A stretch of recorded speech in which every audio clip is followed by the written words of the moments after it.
welcome back to some of the worst lighting ever because I'm busy. I was gonna record yesterday and then I ran out of time. Here we are. We've got orange light because otherwise it's like darkness over here.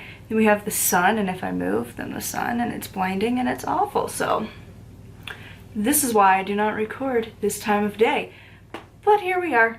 Office kitty cat at least says hellos as she has to pace back and forth and back and forth and back and forth in front of my desk. Anyways, let's talk about a book. So this is another Pagan Portals, teeny little pamphlet book. Pagan Portals, Candle Magic, A Witch's Guide to Spells and Rituals. And it's an author I recently talked about, like Lucya Starza. Maybe that's how the name's supposed to go. So once again, the title, in fact, says it all. It is about candle magic. It is just, that's what it is. It talks about different types of candles, burn times, safety, correspondences, just really anything to do with candle magic is kind of in there. Surprisingly, I know, it's small. It feels like it's also a lot for one particular form of magic. Needless to say, I gave this one a 4 out of 5 star. So this is a pretty good starting point for candle magic. If you haven't ever really looked into it, or maybe you picked up Buckland's book, like the first one, and you were like, oh, yeah, this is the better option. If you don't know, I talked about it like 2 years ago, 3 years ago. It's been a minute. But in Raymond Buckland's original candle magic book, I think it's like Practical Candle Magic or something like that from him, half the book is Christian, very Christian, and then the other half is mirrored into pagan. Not a lot of people loved that. I wasn't a big fan of it. His next one was a little bit better, but also that was heavily like traditional Wicca based. This is not. It's pretty good on that front. Now the reason that it's a 4 instead of a 5 is that the author has this thing about consent and is just super dismissive of it, and it's like, hard on catches it all, and it's like, does it though? Because personally, I look at magic just like you would any other area of your life. You should be including consent. Sometimes you don't have to have it as like explicitly stated. Like if you're having funsies time with a partner, you're not necessarily gonna like stop and be like, do you consent to this? You can use body language and like just the vibe of how things are going, right? But also sometimes you do want to check in, you know, and be like, hey, should we like keep going? Do you want me to do something different? And magic is kind of the same way. You should always have consent for your magic. And some of the examples are like, well, you know, if you need to do a healing spell and the person's unconscious, then what? But with healing magic, it's one of those things where it's like, you realistically are gonna know if a person's gonna be accepting towards it. If they're not the type to be like, oh yes, all love and prayers my way, please. And they're more like, that is like really stupid, no, like, or if they're very like, you know, typically gonna be Christians, that are like, no, I don't want any of your heathenry, like, probably don't do it. But like, you know, I have like a Christian aunt who, even though she's very Christian, she's joined us in rituals. Like, she's very open-minded. She's friends with a Buddhist. Like, there are people who, even if they aren't your same religion, any good juju you can send their way, like, they're cool with it.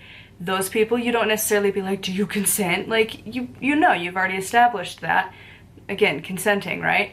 And then there's certain people that like, you know, like a lot of times like parents or siblings, if you're just trying to help them in any way that you possibly can, they're probably going to be fine with it.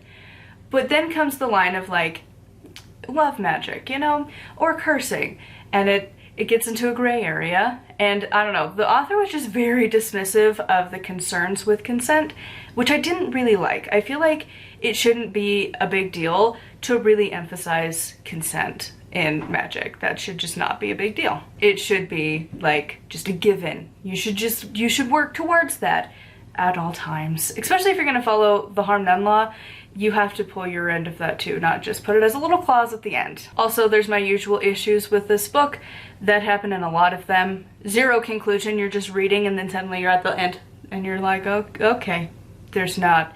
Nice little wrap up. Again, just a little bow at the end. Conclude, say goodbye from this book. But no, we don't have that. Also, there were 0 references, so I didn't love that. Give me some sources, give me some recommended reading, something. There was nothing, so I didn't love that. Where are you getting information? I would love to know that. Not there. I would recommend this book if you are really wanting to get into candle magic, but I will add a little asterisk. I do feel like you need to have some foundational level of witchcraft as a whole, and then you're wanting to get into specifics, because it's not exactly explained for the beginner witch stuff, the foundation witch stuff. So like read Penzak with like his Inner Temple of Witchcraft and maybe even Outer Temple of Witchcraft. And then also, you know, you could read some of the classics. Read from Scott Cunningham, or if you want to get a new contemporary, I am so gonna be that person. I have a book too that tells you what to do. But for real, you need to get some baseline knowledge of your witchcraft. I feel like before that, like this is kind of more into that getting into intermediate category where you need to know your basics, you need to know how to do certain things. It still explains it, that's why it's not really advanced, but I feel like you need to have a baseline knowledge of stuff, and then like when they mention things like how to cleanse things, it's like a quick refresh or maybe a different perspective than what you've been doing. But I feel like you need to know a little foundation of witchcraft first. So anyways, I would love to know your thoughts on this one in the comments down below. As always, a huge thank you to my patrons. If you would like to support me and get access to a bunch of exclusive content, it's patreon.com/nightwillowcrafts. On Tuesdays, I'm usually either updating on what I'm doing, and we are holding each other accountable for our intentions for the month and checking in on those halfway through.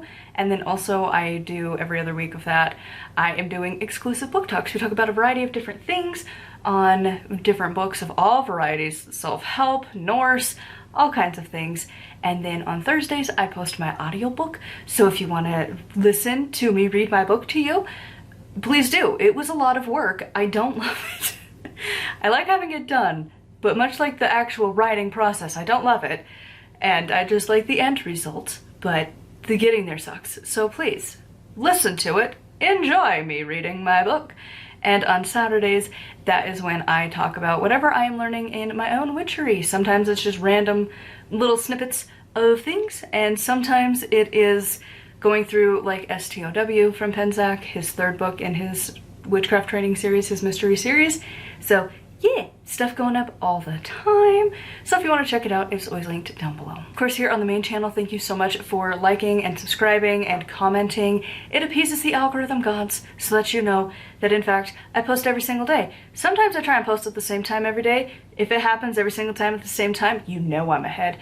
Usually that doesn't happen because yeah, I can get a couple days ahead and then life happens, and then I have to record the same day I post, and then I record a few, and then I'm like, oh, I'm gonna be on top of the world, and then life again happens, and then again I fall behind, and then I do the same thing. So I'm trying to get better about that. That is my goal in the next month, is to be ahead, so that I do 2 months simultaneously kinda, so that I can get actually ahead, so that you don't actually have me posting sometimes at like 8 in the morning and sometimes like 3 in the afternoon.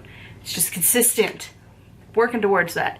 It's one of my big goals for 2025, but gotta get there first. So gotta give myself a push as we get towards 2025.